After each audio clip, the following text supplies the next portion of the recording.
Can you keep a secret?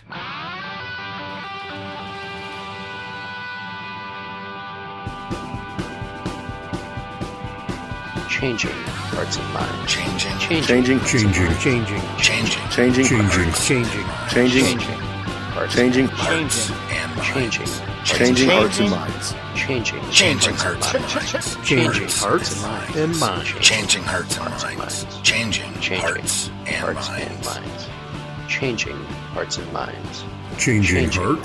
and minds. Welcome to Change Your POV podcast. You're listening to Changing Hearts and Minds, a show about reviving the warrior spirit and remembering the past to improve our future. I'm your host, Geoff Dardia&nbsp. Let's get this party started. Ladies and gentlemen, am I totally screwed or what? You're funny. I want to discuss all this behavior. Let me out of here! Hey there, everyone. Hey, this is Geoff. Welcome to this edition of Changing Hearts and Minds. I'd like to welcome back to the show one of the most popular guests that I've had on Changing Hearts and Minds. Actually, I've only had like 5 or 6. So, I mean, of the 5 or 6, he is one of the most popular.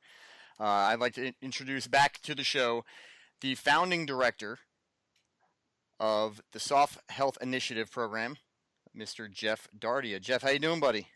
Good. How's it going, brother? It's going well, man. Going well. So I'm going to be honest, man. Since I had you on for it was show 2, but technically it was show 1 because it was just the introductory episode. Since having you on, I have gotten a lot of feedback about the show you and I did. Are you seeing any of that kind of feedback on your end? Yes, I've got a lot of inquiries. My LinkedIn page, people on Facebook reaching out, asking questions. So it's having an impact. Like I said, this affects everybody. This just isn't a soft problem. This is civilians, firemen, policemen, factory workers, welders, everyone who works in a high op tempo job, irregular sleep, high stress, and a lot of environmental exposures, and eating like crap, and then the lifestyle choices some people make. So it affects everybody. This just isn't soft. So it applies to everybody listening. So that's why we're probably having an impact. Yeah. Just for I know you and I have spoken about this before via phone, but just so the listeners can get a good idea. The same day that the episode released, Bennett Tanton, who the listeners know as the co-host of the flagship show here on the Change Your POV network and the co-host of Cigars and Sea Stories, he had called me and said that he knows a guy that works in a special operations unit who's a sergeant major, and he had gotten a phone call from that guy after listening to the show, and he said that he had walked into his team room where he had 2 gentlemen who could have benefited from the conversation and the topics that you and I were speaking about on that show. He made them sit down and listen to the show, not because it was a good, entertaining show, but because of what we had on the show. The stuff we were talking about was pertinent to them. They had listened to the show, they had mulled it over for a couple hours, and they had contacted Bennett and wanted to tell you and I both thank you for bringing this stuff up. Bennett himself said that he was shocked at some of the stuff that he learned on the show. This is something that I don't think a lot of people know about. And guests, you guys out there who are listening to the show, the reason why I've got Geoff back on is because I believe in this. And I know that it works because I had followed a lot of things Jeff's been putting out, and it got me better. Geoff himself has gotten better. He's back to being a steely-eyed killer and a barrel-chested freedom fighter. And so now it's our job to get this information out to you. So I'm bringing him back. I'm going to bring him back as often as possible until we get this information out. And you're going to be reading a lot about his program and what he's doing and what I'm doing with him to get this information out to people, because you need to hear it. And for those of you out there who are still struggling with certain things, who are still having some issues, we want you to come turn here to find out the information. We also want you to reach out to us to get that information to us so we can maybe point you in the right direction, give you the right methods of getting yourself better so that you can get back to being the person that you're intended to be, not the person that you're left with after being exposed or being, driven with all these different medical issues. What do you say about that, Geoff? You agree? No, absolutely. Your service doesn't have to be the sacrifice to, your quality of life after you serve. You shouldn't have to retire and then, exist for the remaining years of your life, sucking. you can definitely improve your situation every day. As you learn in the military, always improve your situation. But one of the biggest things is if you don't know what you're fighting against, you don't know what you're up against as far as health wise or decisions you're making, you can never make any type of correction. So if you just go through life medicating all your symptoms away or self-medicating alcohol and drugs, you're definitely never going to get to the bottom of what's causing your health issues. Some people, have permanent injuries, missing limbs, have head injuries, stuff doesn't work in their bodies. Well, I can tell you right now that if you're polluting your body with poison, you're definitely not going to get any type of relief. And if you're going to take those prescription drugs, it's pretty much a life sentence. So you have to find a common ground, especially now. There's so much technology evolving right now because the way the actual computer technology is evolving, it's actually helping do all the research. So the computer software that's actually doing some of the research is finding stuff that humans couldn't. So you're seeing a huge revolution in medical technology and a lot of cures and regenerative medicine, precision medicine coming to light right now. Every day you see I post all these updates. It's stuff we looked at a few years ago and said, oh, if we could only do the research, we could only see it. It's all being done now. And every day my news feeds from all these different journals is flooding me. And all day I'm constantly like, wow, holy crap, here's another one, restoring vision, curing type 1 diabetes, restoring brain function, all these things coming in that people are told once you have a brain injury, it's permanent. You're type 2 diabetic, you're deal with it the rest of your life, take the drugs. We've already proven that we can show improvement in the brain. We can cure type 2 diabetes through environmental and lifestyle interdictions. So it's decisions you make every day that have an impact on your health. And not only yours, you saw what I posted today about genetic memory. We're talking in certain species of insects that 14 generations of genetic memory, that everything that you're exposed to passes down 14 generations. That was in a worm, by the way, not humans yet, but we already know that these things pass down. So, every day we're going to be learning about these new things. So great times to be alive. It's also hope. It gives people hope knowing that, hey, I might have this thing right now, but within a few years, we're probably going to have a cure for this. So that's why another reason why I post this. I'm so passionate about posting it because there's a lot of people scraping by out there that are like, man, one bad day away from suck starting a pistol because, they think they have the life sentence, that they have this condition or this disease or this illness. That's basically, it's the joy stealer. It robs them of the pleasure of life. So wanting to show this, get more people, interacting with this information and reading and finding a way. I found a way because of what I read. It didn't come to me. I had to go look. I'm not missing a limb, but I sure as hell, if I was missing a limb, I'd go out there and study everything for regenerative medicine or some type of implant to put on my leg or, mind-controlled limb or whatever the hell it was. I would invent my own. So don't sit back and wait for something to come to you. Go out there and look for the information. Yeah. The thing is, guys, is when me and Geoff talk about this is coming from experience because both of us have been through this.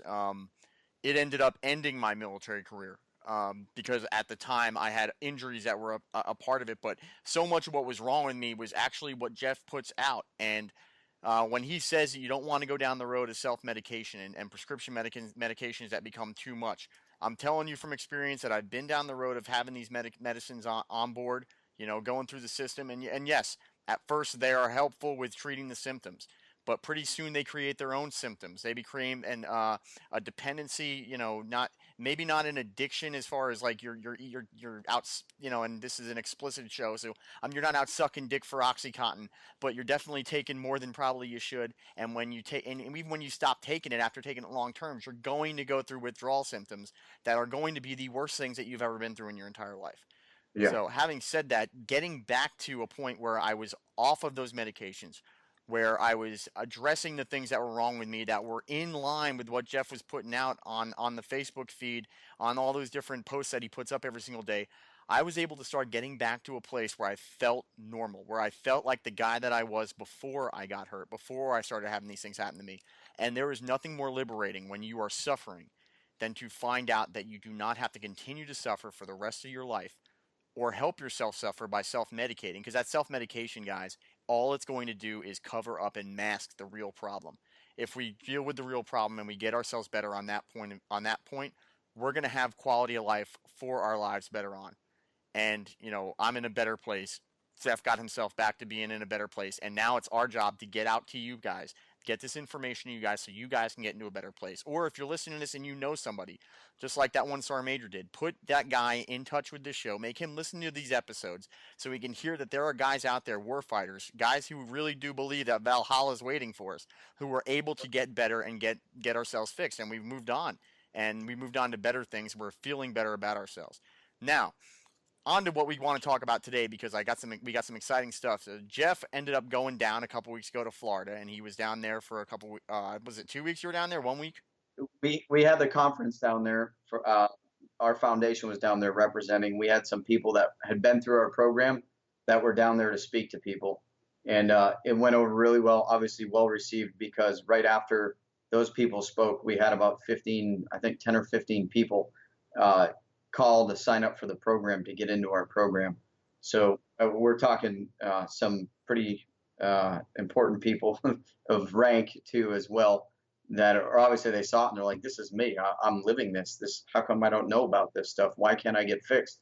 Why is the only thing I'm being offered prescription drugs? Right. And they saw the results of the patient. It was a former CSM standing in front of them, telling them, hey, I tried that stuff for 12 years and I got nowhere. As a matter of fact, I got worse. I tried this in less than a year. I lost 90 pounds. I'm no longer type 2 diabetic. I'm off all my blood pressure meds, no cholesterol meds. I'm off all meds. And the jaws hit the floor, because they saw this guy last year who was 90 pounds overweight, and they saw him this year and it looked like he was missing half a person. And they were like, okay, there's something to this. And then one of my other buddies, I can mention his name, my buddy Josh Lindstrom, who's pretty much been down every program in the military has to offer, to include, I think he went to NICO and prep, and didn't see the results. We put him through our Cleveland Clinic program, got everything diagnosed, showed him exactly what was wrong, which is going to segue into this next thing about his hormones being off. One thing that was never looked at by any program within the military or the VA, or it was looked at, but it was brushed off, that his testosterone levels were extremely low. And then once he got his hormones back at normal levels, all of a sudden the fog lifted, the curtain lifted, life came back, and all of a sudden he started thriving again. One of the biggest impacts he noticed on his health was balancing hormones, not just testosterone either. We're talking cortisol, thyroid hormones, parathyroid, all the different hormones, DHEA, pregnenolone. You have, when you fix one hormone, all of them have to be addressed at the same time. So they kept telling him, I'm going to go to the field goal analogy, right? The uprights. If you fall anywhere between the uprights on a reference range for testosterone, which keeps shifting to the left, by the way, because so many people, not even just in the military, in the civilian population, their testosterone levels are dropping so rapidly that they're shifting the new normal to the left. So what we saw in our parents for testosterone levels is it's completely different from what we're seeing in our kids right now. Right. Throughout the country, it's shifting left to low levels of testosterone. I don't have to tell you; you can see it in pop culture. All right. You see it in the way little boys aren't acting like little boys anymore, is what you're saying. They're acting like little girls. Yes. So it's shifting. So instead of addressing the problem, why is this shifting left? They just move the reference range to the left. So the military has done the same thing. So back when I noticed that my testosterone was up, the reference range was 300 nanograms to 1100 nanograms per deciliter. That's a pretty wide range, right? I'll make the analogy of the PT test in the grading scale, right? You have a 17 to 21 age category that every SF guy going through or Ranger going through a school has to score in that to get through the school, right? There's an age by optimal that you have to score. If you want optimal performance, you have to score in the optimal range, right? Well, your health is no different and testosterone levels are no different. If you are at suboptimal levels, just because you're in the uprights, let's just say I say you have to go run a 2-mile run. Am I going to tell you you have 5 minutes to 35 minutes to pass this run? No, you're not. So why are you going to do that with biomarkers for testosterone, which is one of the most important sex hormones that determines who you are as a man, how you deal with your environment, especially stress, also your repair, your anabolic repair capacity in your body, and also your immune system. So all of these things, we look, okay, yeah, you're at 290. well, you're normal because it fell in the uprights. But if this person doesn't feel normal, they can't have sex, they have no pleasure, they're losing muscle mass, they have fatigue, they have short-term memory problems, weight gain, erectile dysfunction, all of those things, right? Would you say they're normal? No, they're not normal, and I think the reason why they're not normal is because there's no, like you said, no baseline showing that this person's standard testosterone level is probably above 300. So when Way they above. drop to those levels, it Yes. affects them massively. And just before we move on to it, just to go back, those of you who've listened to my show and listened to me on Dwayne Francis' show, you guys have heard me talk about PTSD and how many medical people and myself believe that cortisol is the cause of post-traumatic stress in the fight or flight, being elevated to high levels and being affected by pituitary gland issues, re-affects your level of new normal of what your cortisol levels are, and then you come home and they drop down. Cortisol acts as a stimulant in the body, giving you the energy to either fight or flee from a target. Now it Right. starts dropping down, you start going into withdrawal. So what we're saying is a lot of these hormone problems that people are having are presenting medically as PTSD. So how many guys do we know out there? Not saying they don't have PTSD, they very well may have PTSD, but how many of them are being misdiagnosed with PTSD and are not being treated for the hormone problems because the hormone deficiencies they're having present as PTSD? And it's easy to throw PTSD on a combat vet and say this is what that person has. And Right. that's one of the reasons why I thought this is important to talk about, is because not only do I think PTSD is not accepted by guys who have it, but I also think it's misdiagnosed a lot of times as an easy way out to just get somebody to get out of their office and move over to the 6th floor of Womack. Yeah. So I'll add a couple things to what you said about pituitary and fight or flight and everything. So part of sympathetic activation is the raising one of cortisol, right? But also epinephrine, norepinephrine, right? So those are the ones that get you jacked up and wired and give you the pregame jitters, right? When you have hypothalamus pituitary adrenal dysfunction, those things get left in the on switch. So those chemicals are cranking all the time, which makes you hypervigilant, right? Increases your heart rate, decreases body temperature, all of a sudden respiratory rate, you increase breathing, right? And all of a sudden you're switched on, you're wired for war, you're scanning everything, sizing everything up. That is a natural response to a high threat environment. If you've conditioned to work in a high threat environment and you run into gunfire over and over and over, which is totally unnatural, by the way, that your body can get left on the on switch, which your body's trying to protect you. If you had a situation that you almost died, your body's not going to let you forget that. Your mind's not going to let you forget. So that's going to be hardwired in you. Don't do this again. But if you keep overriding that mechanism, something's going to break. So that's where things go off. And then you can look at the hormones, those biomarkers that are there, the norepinephrine, the epinephrine, the cortisol, all of those things can be looked at. When stress goes up, all your sex hormones go down, right? Cortisol goes up, testosterone come down. When cortisol goes up, blood sugar goes up, right? It gets you ready for fight or flight. So when you keep blood sugar up, even when you put sugar in your body through diet, it lowers testosterone, by the way. Right. And they've shown through research that when you're in a high stress environment and your sex hormones are not optimal, that it predisposes you to PTSD. I can send you the research studies that show you that you're preconditioned for that. If you're not preconditioned, but you're what's the word I'm looking for? Predisposed, thank you, to those conditions. So the SEER School study that is actually done here at Camp McCall showed that under helpless, hopeless, unmanageable stress, that cortisols get jacked up to the highest ever recorded human levels, and sex hormones are at castration levels. I'll send you that study. I don't know if you read that as well. It's posted up on the page. But showing that what happens to you, then you put the body in that situation, the mind, that those hormones are going to go. So where I'm going with this is, if we know hormones control behavior, why aren't we looking at them before prescribing dangerous antipsychotics and all these behavioral drugs that are known to have suicide ideation associated with them, or depression, or anger, psychosis?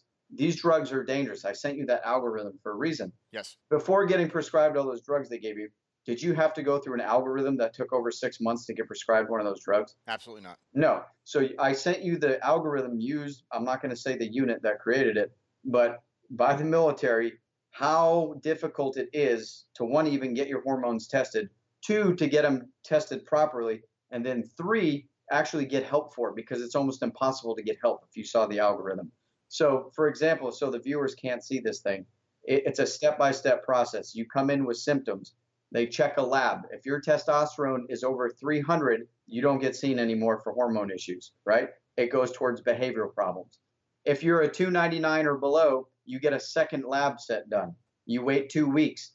If that lab comes in below 300, you wait a few more weeks, then you get tested again. If you come back your third time and you get a 301, all that goes away. You start from scratch. It goes to behavior problems.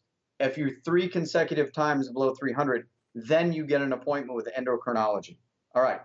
From what I just said there, I didn't even go past that, right? Right. That's yeah. just for an evaluation for neuroendocrine dysfunction or hormone androgen deficiency.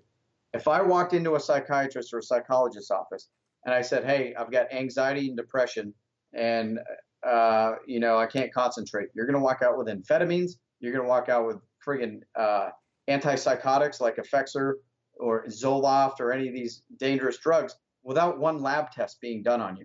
So think about that for a second.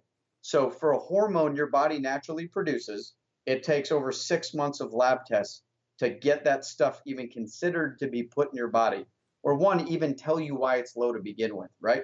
I already talked to you about when you're stressed, sex hormone goes down. Do you think people in the military are stressed? Oh, people in the military are definitely stressed. It doesn't matter what you're doing in the military. Your stress levels are all based upon your expectation of what you're doing. Micromanagement, being in a position under the microscope, right? That has a stress impact like being in combat, by the way. Your body doesn't know the difference, being stuck in traffic and studying for a test. So when you're in a high stress environment, testosterone naturally drops. We didn't add prescription drug use. We didn't add alcohol, tobacco, sleep deprivation. We didn't add injury to the pituitary gland or the brain, right? From blast injuries. All those things on top of it, you think we're probably going to have low testosterone, right? Absolutely going to have low testosterone. Not to mention the fact that, and this isn't a hit on those guys out there that participate in this, but the guys who go overseas and self medicate themselves with testosterone to stay in better shape. You're increasing your testosterone levels unnaturally way past the medically controlled level. And when you get back, you don't have that stuff, or you stop working out because you're hanging out with your family. Now your testosterone levels drop, but your estrogen levels, which are naturally being raised up to keep up with your testosterone, stay up. And what ends up happening? You become emotional, unstable, irrational, angry, and it's the same thing that happens in women who are pregnant. Their estrogen levels shoot up so high that they have trouble controlling their emotions. For all you guys out there who have teenage children, do you know why teenage children act crazy? It's not because they're crazy. Their testosterone levels are raising, their estrogen levels are raising because they're going through their growth spurts, and their bodies are learning how to deal with them. Their mind doesn't know how to deal with those levels of hormones being up that high. You have the same thing happen to you when you self-medicate with these testosterones, and you have the same level when you come back home and they drop down, and now you're left with nothing but the estrogen. So one thing on that is a lot of people don't know that estrogen is a human carcinogen when it's out of ratio. So when you drive up estrogen by improperly administering testosterone, you risk getting cancer, like through the roof. If you go to the cancer.org or the CDC and look up human carcinogens, estrogen metabolites are in there, mostly for women, but it applies the same way to men. So also increased risk of stroke and blood clots. It's not the testosterone directly doing that. It's the improper use of testosterone throwing the estrogen up. That's proved through research. That's not a speculation. Right. So that's for everybody listening out there. Don't go self-medicating. There's ways to get testosterone levels back up naturally, as long as you don't have injury in somewhere in that feedback loop, especially the pituitary gland. You can get it back. There's a lot of advancements in medical technology right now to actually calm the body down, getting deep sleep, and getting things out of your body through diet and lifestyle and environmental exposures that can help restore those levels back to natural and optimal levels. One thing you cannot do if you're in a high op-tempo job, like a tier 1 operator or someone who's constantly on the go running missions around the clock, it's physiologically impossible to maintain those levels at healthy levels at extended periods of time doing that. And that's why, I don't know if you saw that the article that preservation of the force and family, pretty much it was the performance enhancing drugs. Yeah, I saw it. Know it's an issue. You're not exempt from physiology. So when you apply stress for that much time, with those things in the environment, it drops your levels down to dangerous catabolic levels where you're in wear and tear. It affects behavior. It affects performance. It definitely affects sexual performance. I can tell you that. And so can I. I can tell you that too. Yeah. So they know it's a problem, but there's really no plan in place to try to address it. So it's not like you're going to air your dirty laundry, which I totally, completely understand. But I can tell you right now, by not educating service members and veterans about this, they're going to go the illegal route, and they're going to go the dangerous route, and they're going to do damage to themselves. They're going to do damage to their career, and it's going to make the whole unit look bad. So we have to educate people on this topic, and we can't hide it, can't make it the elephant in the room. I mean, honestly, how many people? It's been the elephant in the room for far too long already, and so guys, these steps we're taking are specific. It's not to embarrass our units. Me and Geoff are both in the same unit. We love the unit that we were in. I still live in the same friggin' place that I served in for 20 years in the military. I love this place. I love the military. I love the Army. But the bottom line is that there is a failure to get guys treated. And it's not a failure because they don't want to act. It's a failure of not being educated about it. A failure of trying to find easy ways out. Because bottom line is they still have a mission they have to perform. And we understand that. But what we don't understand is when people come forward with the evidence, here it is right here. This is what's happening. We need to get that out there. And if nobody else will do it, then I'll do it. I will scream at the top of my lungs all over this podcast about what's going to get these guys better and what's going to save these guys, because these are our heroes. This is America's heroes this is happening to, and we owe it to them to give them the benefit of the doubt, to get them the help they need, to get them the stuff they need. And having said that, if you're listening to me and Geoff, and this is when we talk about you cannot escape physiology, we're basically saying it to those of you who are out there, and you're out there, and I know you are, and I love you to death, but when you're sitting there saying, well, that's not me, and that's not me, and it's not happening to me, and I'm good to go. But if you have all those symptoms and it's not you, then the problem isn't that you ain't found your solution yet. The problem is you haven't accepted the fact that you cannot escape physiology. These things are going to happen to you if you're exposed, and if you participate in this stuff long enough. Your body is going. No matter how hard your will is, no matter how strong of a person you are, you cannot escape nature. Nature is always going to win. And that's thank you for saying that. It's like you can't counsel your way out of TBI, right? You can't counsel your way out of an androgen deficiency. You can't medicate your way out of those things, right? Unless the medication that you're taking is the exact thing that you're missing, right? It's adding what's missing, taking away what doesn't belong, in balance. That's functional medicine, right? So what we do is we look at everybody's biomarkers. We look at all their hormones, not just one, and we tell them exactly why it's low. When I say we, I'm not me, I'm not a doctor. The program that we offer through TRICARE, through an insurance provider, that they look at all this stuff. They look at the environment, they look at the lifestyle, and they also look at the genetic factors, right?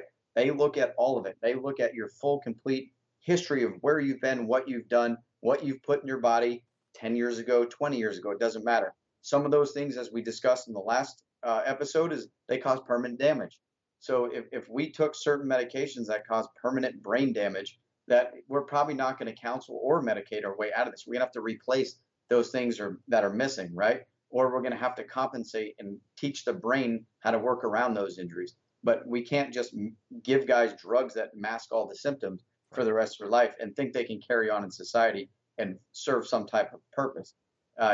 You see the opiate crisis, right? It's beyond epidemic. Yeah. Over 300,000 people dead since, I think, 1999.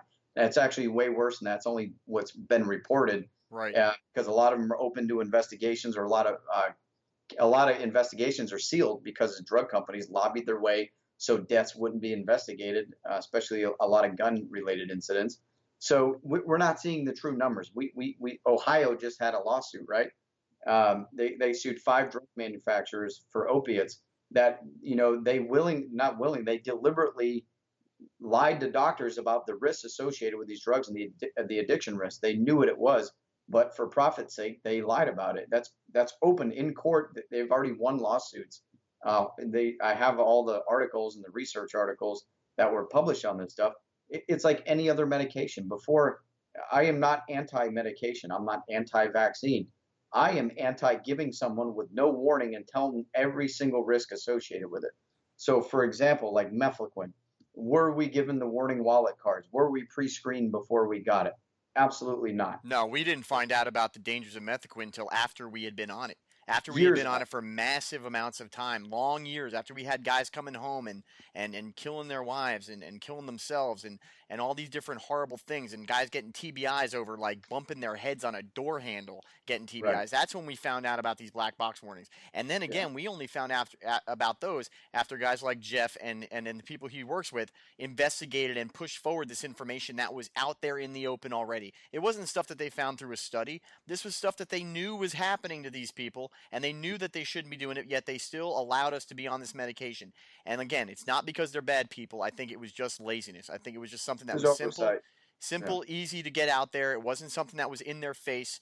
There were other things being blamed on these issues, and eventually it just came up and bit him in the ass. And here's the thing. You can't take back a mistake, but what you can do is take steps after the mistake has been out there in the open to fix it. And that's all we're asking for with all of what we push and everything, is we want these things to be changed, to fix the mistakes of the past, not to browbeat or punish anybody for it. I do have some people that have marked me saying, "No, why are you guys attacking the military and the military system?" I did have a couple of those. And my response to them is that we're not. We're asking the military to do what it taught us to do, be accountable for our actions, and to take care of the things fix the things that we've messed up and make sure that they don't happen again. The bottom line is we've got to stop that. How many of those 22 a day are attributed to opiate addiction? How many of those 22 a day are attributed to hormone imbalances that are causing people to be overly emotional and incoherent? We don't know. We don't know because the studies aren't being allowed to be done unless they're being done by private industry and people like Geoff who are pushing it. So, and that's our big thing that I want to do, that I want to help get guys realize, is that we have to fix ourselves. We cannot wait for America to fix the problem with veterans. It is on us as veterans. We don't ask them to come in and fix, we didn't ask them to come into Fallujah. We went and we handled Fallujah on our own. We don't ask them to go in to increase patrols outside of in the Helmand province when that gets overrun. We go and we take care of it on our own. So it's on us now as veterans to take care of this problem, because we need to lead the way with what we do and how we do it to get these things out in the open. Again, it's not meant to beat people up. But having said that, I'm not gonna sugarcoat any of this shit either. It needs to be told exactly the way it is, because that's how we have to handle it. Yeah, I was going to add to that too, is that no one did this deliberate in the Army, especially in our community. Everyone trusted the system in place. Going on the FDA, right? The FDA is supposed to approve all these things, make sure they're safe. But like I said, how many people don't have the time to go read through all this stuff? They're task saturated themselves. Yes. The other thing is that SOCOM is actually way ahead of the game to implement what we're doing in our program for the military. It's happening right now. So it's already changing. So that's huge in itself. So we know I would not, like I said, a lot of these providers that got their hands tied with policies, they're not doing this to prevent you from getting treatment. If they do it, they could lose their jobs, lose their careers. But the other thing is that you got to look at like testosterone, for example. It's an injectable med. Going into places, austere environments like Africa, you're not supposed to be on any type of injectable med. So if they put you on an injectable med, they risk losing you in your deployability. So they have to make that judgment call. I'm one of them. I had to do it. I was in Africa, just not too long ago. By the way, I just got my lab results back for the bacteria that I took back with me. So I had that going for me. But there's a reason. It's all about the little victories, Geoff. It's all about the little victories. Yeah. When you're in those environments, you're under stress and you're taking steroid hormones, and it weakens your immune system. That's why, by the way, you're not supposed to take immunizations when you're on any type of steroid hormone. A lot of people don't know that as well. It could kill you. So there's reasons why the doctors tell you don't self-medicate. It's not because they don't want you to be Lou Ferrigno. It's not because they want you roid raging everywhere. That you could kill yourself. You could potentially cause some serious problems that you don't know about. You didn't read on bodybuilding.com or something. Right. That, they're looking out for their investment. They're protecting the equipment. They're protecting us. They have a job to do. The patient has to understand the provider's perspective, what they're dealing with, their restrictions, what they're being told what to do. So what we're trying to do is educate both sides to get guys that say, I want testosterone, right? No, why we got to tell them why you don't want just testosterone. One, you should educate the person, this is why your sex hormones are low. This is your environment you work in. This is what it does. And guess what? If you're drinking 2 6-packs a night or a bottle of Jack and you're dipping and smoking, you're destroying your testosterone. By the way, if you're on opiates, you're destroying testosterone. Anything that affects the liver, you're affecting testosterone, right? If you're cranking massive amounts of caffeine in your body, you're affecting cortisol, right? So all these things are having a direct impact. But how many people, you can tell me the 8 cyclic functions of a M4, right? But can you tell me 8 hormones in the hormone pathway for steroid hormone pathway? Most people would only tell you 2. Yeah. So exactly, testosterone, estrogen. We know more about our weapons. We know more about tactics. We know more about our computers than we do our own body. That's So true we're story. trying to come up with the education program to teach people how to fuel themselves and how to use food as medicine, not just get by with Red Bulls and beef jerky like we did for how many deployments. Rippets, man. We lived on rippets in little packets Rippets, of Slim Jims and Rippets, right? It was good. So, I mean, back yeah. when we were awesome. Yeah, great for the kidneys in 140-degree heat with 100 pounds of gear on, right? Yeah, right. So plus, and you're on mefloquine, right? Killing the kidneys. And then people self-medicating or putting other stuff in their body that they shouldn't. You see where I'm going with this, right? It does a lot of damage. A lot of it can be permanent. So if you educate people about this right up front, they know the risks associated with their decision making, their lifestyle choices, and what they do for fueling their body. The other thing is the food available when you're deployed. It's junk. I just wrote a paper about this that was submitted 2 days ago to the Special Operations Medical Journal about all these exposures, not just food, not just testosterone. It was about neurotoxicity associated with traumatic brain injury, right? Blast overpressure, with food, dietary neurotoxicity, with monosodium glutamate and aspartame, and also heavy metal toxicity, neurotoxicity with that. All of those things they cause the same type of damage to the brain as bumping your head on a wall or getting blown up. It does the same exact damage to the brain. So all of that combined together over 20 years service, you're seeing neurodegeneration. You're seeing Parkinson's, MS, ALS, Alzheimer's, football player brain, right? We're seeing the same thing in the veterans. That's because of neurodegeneration, insulin resistance in the brain, type 3 diabetes. What happens under stress? Glucose gets cranked up, right? What happens? You drinking 4 Red Bulls a day at 28 grams or Mountain Dew at 40 to 50 grams. Under stress, you're cranking your brain full of glucose that it can't metabolize. So your brain starts becoming insulin resistant. When sugar's in the body, testosterone drops. When sugar's in the body, inflammation goes up, right? Think of all those things that you're exposed to daily that cause inflammation. Injury, infection, right? Cause inflammation. Estrogen dominance, inflammation. You can see where I'm going with this, right? Yes. Yeah. It's well. Hopefully our listeners are seeing where we're going with this. Right. So inflammation in the body, you get all the itises, right? You get arthritis, bursitis, tendinitis. You get all that inflammation throughout the body. And then all of a sudden you start getting non-alcoholic fatty liver disease. You start getting atherosclerosis, right? All those inflammatory diseases you see, insulin resistance, type 2 diabetes. That is from stress. That's from your environment. That's from diet. And for those of you guys who have gotten out of the military, and we talk about atherosclerosis and all these other things, how do you think that effect is having on your body when you're not having the activity level that you had while you were in? And I'm here to tell you that I know that Geoff goes out there every single day and works his ass off to stay in shape to do his job. I can tell you that working at Cisco in the Facebook labs doesn't give me any amount of exercise, and it doesn't matter how many giant friggin' servers I pick up and move around. I may stay muscularly strong, but I'm not staying in shape. So those things will end up affecting you long term, poorly. Just like all them guys that get out and put on that 20, 30 pounds when they first get out. It's because they got out of the military, they stopped working out as much as they were, and they kept eating at the levels that they were. And that's why they get big. And that, the drinking and all that kind of stuff. These things do have horrible effects on our bodies when we stop being as productive. Now, you don't have to be as physically active as you were, but if you're not going to be physically active, you have to make adjustments to how you're living your lifestyle outside of that to balance out. It's all about balance. I mean, that's really what I've learned most from Geoff, is balancing your body with the things that you put in it to be able to stay at an optimal level just to be healthy. I mean, we're not talking, you ain't got to be a track star anymore. You ain't got to be an Olympic athlete, but you do want to stay alive. You do want to see your kids graduate and see them move on. You want to live a long life to where you can be them old guys at the meetings talking about your time in the military. Don't allow yourself to be one of these people that dies 5 years after you get out, not because of some kind of a chronic injury that you had, but because your body shut down on you. Yeah, I'm glad you said that, because that's the downward spiral. You see it when guys retire, they go to shit quick.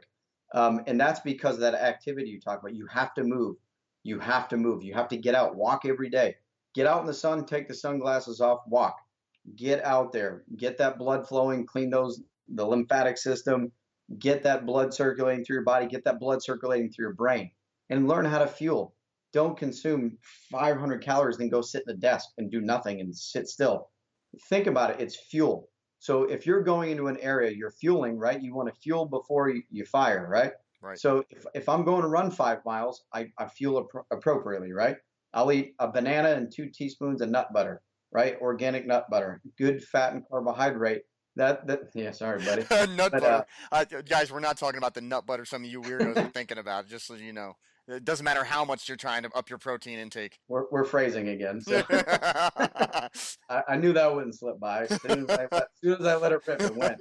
But so fuel, that'll last you up to 90 minutes exercise. But if you walk in, you go eat a friggin' 12-foot sub or a pizza, and then you sit in your office out of the sun and sit down with your body at a friggin' 90-degree angle bent in a chair, all that's getting stored as fat. Anything you don't burn is getting stored as fat. So think about that. It's what your input is determined for your output, right? So whatever you're going to be doing for exercise, fuel appropriately. Don't just eat to eat. Eat to live. No need to eat. Eat to live. Yeah. I mean, just get it. If you want to learn anything, learn how to fuel your body. And then learn about sugar and how your body uses all 3 different energy sources for sugar, for glucose, right? And then protein and carbohydrates. Learn how those things convert, right? If I constantly put carbohydrates in my body, is my body going to learn how to burn protein or fat? No, it's always going to go to carbohydrates first, and then everything that's not burned is going to store as fat. You're never going to lose weight. You're never going to lean out, right? So if you put more fat and protein in your body will start using those as fuel a lot more than they will of carbohydrates, right? Ketogenic diet, modified ketogenic, Atkins, stuff like that. Your body's adapted to burn all 3 things to survive. But if you train it to only eat carbohydrates and sugar, then it's only going to burn those things and everything else is going to be stored as fat. Become insulin. You're going to see metabolic syndrome, right? So that's what we see when the guy gets at 17 years, all of a sudden he's got metabolic syndrome. He's got look like grimace, right? You got the abnormal waist, everything up above the chest looks normal, or they might get a hot dog roll in the back, but they get high HDL cholesterol. They get low HDL cholesterol, high LDL, high triglycerides, high fasting glucose, right? And high blood pressure. That's metabolic syndrome. So we see that. That's like poster boy for every guy that retires out of SF, right? Right. And they grow the big long beard. They start drinking more beer and going out hunting, and they turn into grimace, right? That's metabolic syndrome. That's 20 years of high stress environment, eating like crap, catching up with you. And Right. we see it. Firemen, look at cops, right? And do they all eat donuts that much? No. No, But they guess don't. what they do? They sit inside of a car all day, and they live off coffee and Red Bull. Right? And they're under high stress and they work irregular sleep shifts. That's recipe for disaster for suicide. It's recipe for disaster for erectile dysfunction, weight gain, and the metabolic syndrome, right? Those are all the things you see. Behavior disorders, it's firemen, police, hospital workers, right? Pilots who, fly irregular shifts like that, irregular sleep cycle, high stress. No one's exempt.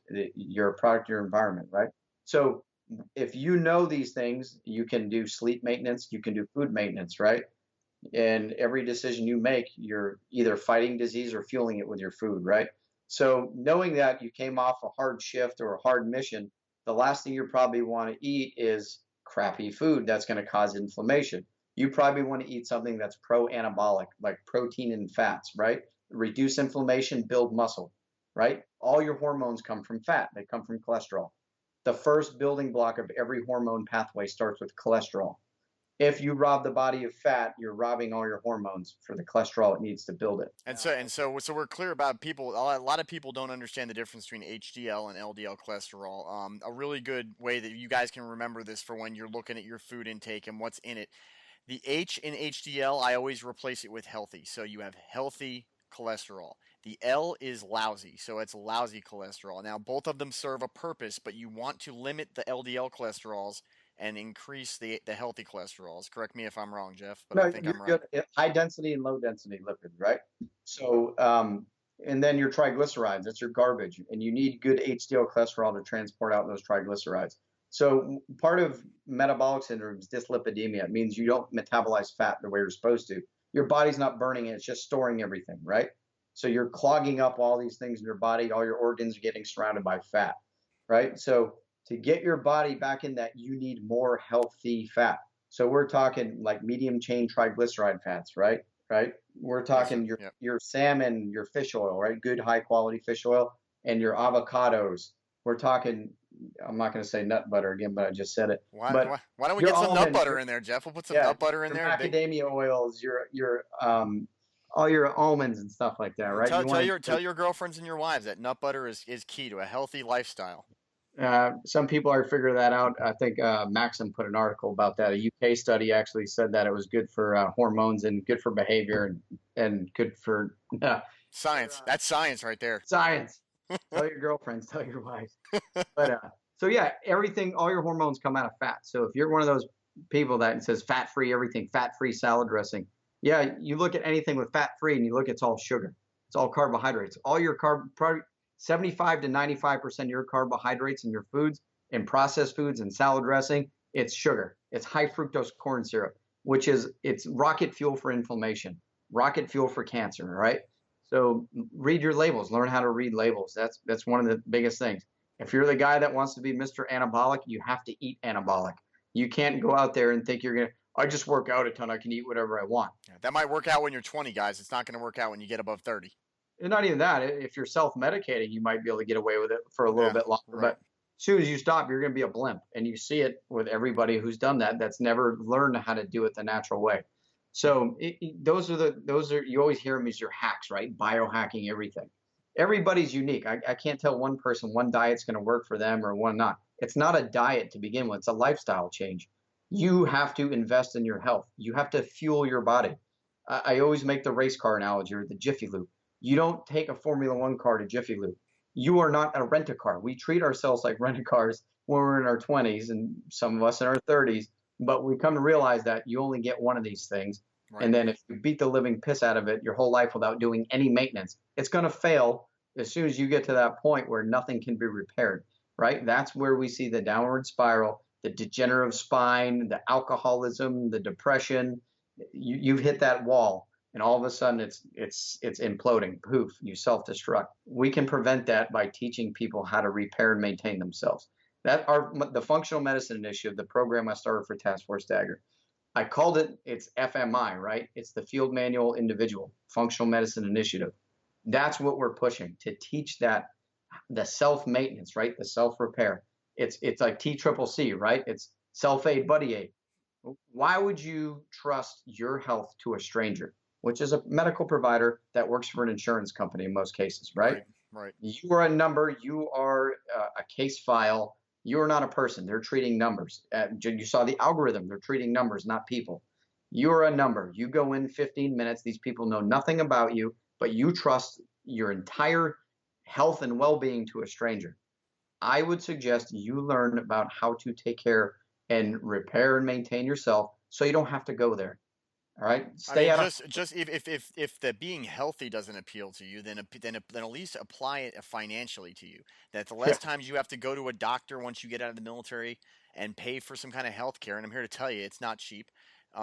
Then the more money you're going to save. So I mean, if you're not going to do it for the healthy benefits of it, I mean, do it for the financial benefits. And if you're not going to do it for that, then go out there into whatever room that your kids are in and take a look at your kids and decide for them whether or not they want to bury their mom or dad early because you don't want to get help. And I'm not beating you guys up about this. I'm just trying to get to the ones who are still out there wondering whether or not this stuff works. And it does work.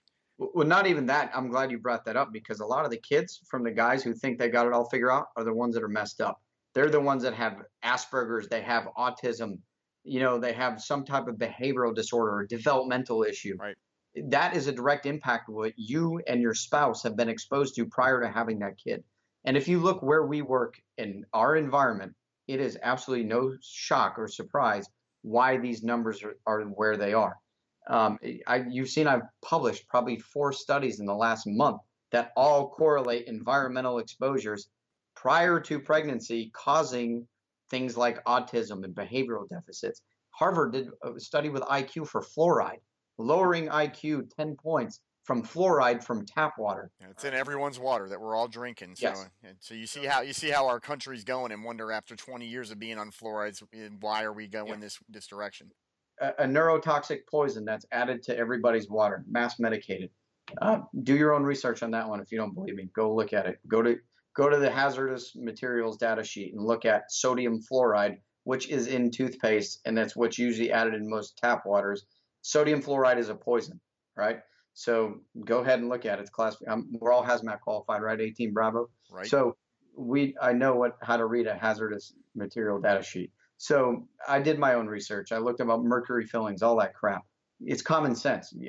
There's no safe form of those things. They're neurotoxic. They affect the nervous system. They mimic and replace other minerals in your body that are critical for function of every system in the body, not just one or two. So getting educated on this stuff, learning about your environment, your lifestyle impacts, and also your genetic predisposition, which I had to learn the hard way. I'm one of those guys that has a genetic predisposition of methylation deficiency that makes me a heavy metal free radical magnet, right? So I can't clear those toxins out like most people do. I'm a slow metabolizer. That's why I have a high tolerance pain pills or any other type of drug like that, or alcohol. I am a slow metabolizer, but once it builds up in my system, it's toxic as hell, and it's like getting hit with a sledgehammer. Right. That's why I had problems with mefloquine. That's why I had problems with fluoroquinolones, because one, I am only 5'5", and I have a small storage area, right? So that dose compared to someone who's 6'5" and 250 pounds, compared to someone's 5'5", 160 pounds, it's going to be a lot different of an impact on the body. So going back, I learned all those things I was exposed to, and why I had the problems I did with these things is because of nutritional status, genetic predisposition, body composition, age, and condition and environment where I worked. All those things are factors for exposures, which are not being looked at. It's actually in a study we're getting ready to do right now. We have all those things in place for research to determine all those factors and show people who's at high risk, and how to change nutritional status to protect yourself and make yourself a shield, not a sponge. So that's the direction we're going right now with our program and our research. So We're going to show people why that's a problem. Yeah, I was joking around with one of the guys at Change Your POV, and he was talking about he had seen a picture of me standing next to someone, and he goes, you're a little bit shorter than what I expected. And I'm like, you could always tell the two Jeffs walking around third group area because neither one of us were over in a world of 6 foot plus guys. Here's the two, 5'5" and 5'8" guy walking around, shortened and getting affected by these things a lot quicker because we're filling up with them a lot faster because we were short. But on a positive note, I'm a smaller silhouette off someone's front side post. That's right. I just, when someone says, "Hey, you're scared," jump in my too. Yeah, when you're scared, you want to jump in my pocket. Me and you can just fit right in there. We're like the extra guys. So, hey, we got some events coming up. First of all, what I want to encourage people to do, and this isn't a cash grab, but I mean, we do have these things that it takes money to fund a lot of these things. So, every little bit helps, and I want to put my support out there verbally and say that if you can spare some money to help fund some things, get out there and donate and stuff like that. So Geoff, where would people be able to go online right now? Not some of the events. We'll talk about the events here in a second, but where would people be able to go if they wanted to donate to the cause? So you go to www.taskforcedagger.org. I just want to add something on that. Our biggest cost is transportation and hotel and lodging. If there's anybody out there that has connection to the airline industry or hotel industry that can help us reduce these costs. We got insurance covering most of these programs now, so that's huge, but we need someone to help. That's our biggest expense right now. If there's anyone out there that has a connection to one of the big hotel chains or an airline that would be willing to get us discounted rates, not asking for anything, for handouts, for anything free, but something to offset those costs, we can help more people. Right, that's our limiting factor. If you're one of those people, go ahead and you can reach Geoff through me, and you can reach me at Jeff@changeyourpov.com. Go ahead and email me, or you can send me a message on any of my social media, which is listed on the show page. But there's also some events coming up. Geoff, I got to one event. There's the Special Operations Museum's having that the TBI movie premiere that's coming up. You want to put out what's going on there with that, which you and I are going to both be at, and doing we'll be doing a Facebook Live from that. Yep, lightuptolive.com. The movie's called Light Up to Live. It's a red carpet premiere with Operation Rock the Troops, Red Lux Productions. Randall Reed, I want to give a huge shout out to Randall for making all this happen. We're going to be showing a movie that covers all the advanced diagnostics we use for TBI, quantitative SPECT imaging, and also treatment modalities like near-infrared light, so polychromatic light systems to actually increase blood flow ATP and nitric oxide in the brain to restore brain function and get cells back alive in the brain. So it's four veterans and one active duty, myself in the movie. Two of them from former unit members here, and then two SF guys, including myself, and then one combat engineer, my buddy Stephen Jackal. Hopefully he'll be there too. You can see it. Total transformation in these people. You can see it in the people. I don't have to tell you. You know their stories from before and where they are now. They're going to be there. At least three of us going to be there. One of them, Josh Collins, he's getting ready to do a race up in Alaska right now. Josh was one of the people in the movie, and you can see the people. So I don't have to tell you. Come to see the movie. It's going to be July 1st at ASOM, the Airborne Special Operations Museum. 1300 is going to be a meet and greet with all the cast and crew. And then at 1400, it's going to be the premiere of the movie. So come on out, support, make a donation to the museum. Want a huge shout out to them for supporting us. Just so you guys know that the military actually oversees everything that goes and plays at that theater. So for us to get approval, because a lot of people don't, that's a significant statement in itself right there, that we're allowed to show this movie. Yeah, for those of you who aren't in North Carolina or the Fayetteville area that want to see a little bit of what's going on, as I said before, me and Geoff will be doing a short Facebook Live video that'll be airing on the Changing Hearts and Minds Facebook page. And for those of you who are members of the secret society of special operations people that are on Geoff's Facebook information page, I'm sure that he'll be posting it on there too, just because it does help promote. We have that coming up, which as we get closer, we will be pushing that out on all the social media. In September, I believe it's September, we also have the car show going on in Raleigh. I know we spoke about it in the last show, but let's remind everybody about the car show going on up in Raleigh. So September 23rd, we have the Rumble in Raleigh. It's going to be an exclusive car show during the Capital City Bike Fest. So there's going to be over 100,000 people there. So good event. Hopefully you can get hotels. They're all booked out right now. They usually book out 6 months in advance. So that's going to be a huge event. Hopefully we're going to have other charities up there with us. We like to include everyone we know in our community's got a nonprofit. So my goal is to work with all of them. I have Coast to Coast Foundation. And they $35,000 Chris Vallejo raised for us this year doing the Coast to Coast run. That already put over 25 people through our program. So huge shout out to those. Racing for Heroes, Kurt and Mikey, those guys are doing stuff with us. We all want to support each other. This is a community problem. It's a community solution. So we all support each other, trying to get the word out there. It's all the same message. The more we can find the mission, the purpose, and the focus for these people, getting them back re-engaged with the community, getting them out social, interacting, and finding them a new purpose. We want to do that. June 24th, Fayetteville, World of Beer, 9 a.m. We're doing a fun run, costume run. $100 prize for the costume. You get a free beer and a T-shirt with your registration. It's going to be a good time. Hopefully raise enough money to put more people through the program. So come on out, support. We're glad to help support other organizations.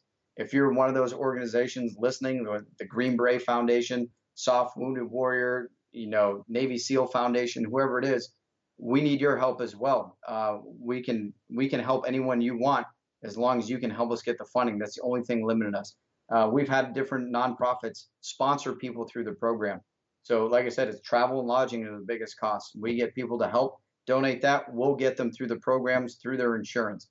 So get more people to us. We can help more people. By the way, this isn't just exclusive to SOF. I've put everybody through this program.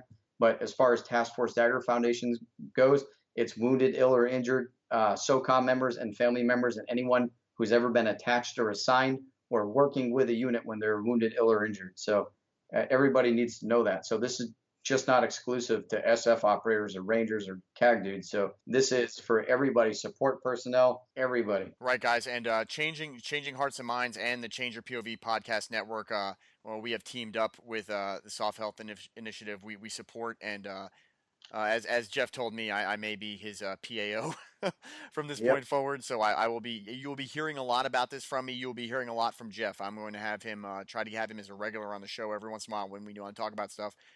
Just to recap today, we talked about testosterone and eating healthy to keep those things, your hormone levels up. We are going to have probably, give me about another month or so, and I'll have Geoff back on. We'll have another topic. In the meanwhile, guys, if you guys have ideas or things you want to you have questions about or that you want us to talk about specifically in regards to veteran health, go ahead and reach out to me on my Facebook page. I'm on the Twitter page, or send me an email at jeff@changeyourpov.com. Also, Change Your POV Networks, we run this is all out of our own pocket too. So if you guys go to our Patreon page, you'll hear my daughter right after this. She's the one who does the little thing at the end. She'll tell you where the Patreon page is. But mission number one right now is we need to get these guys help. We need to get these guys funded so they can get out there and get the help they need. Please be generous. If you are someone that is struggling and need help, reach out. If you are not someone that is struggling and you have the means to, please reach out and donate so we can get these guys the help they can get. Geoff, it is always a pleasure to have you on, brother. We're changing people's lives and for the better. And we're gonna keep at it. We're gonna keep at it till every single person that's out there knows the situation and knows the way forward. Hell yeah, brother. Further together. All right, guys, don't oppress yourselves. Keep yourselves in a good state of mind. Remember, nobody can tell you what you can or can't do. Only you can decide what you can or can't do. It's up to you, all right? Dia Presto there, guys. Good night. Change Your POV and all of its shows can help and heal and even educate. We want you to help us help others. Visit our Patreon page at www.patreon.com/changeyourpov. Become a patron of our network and our mission.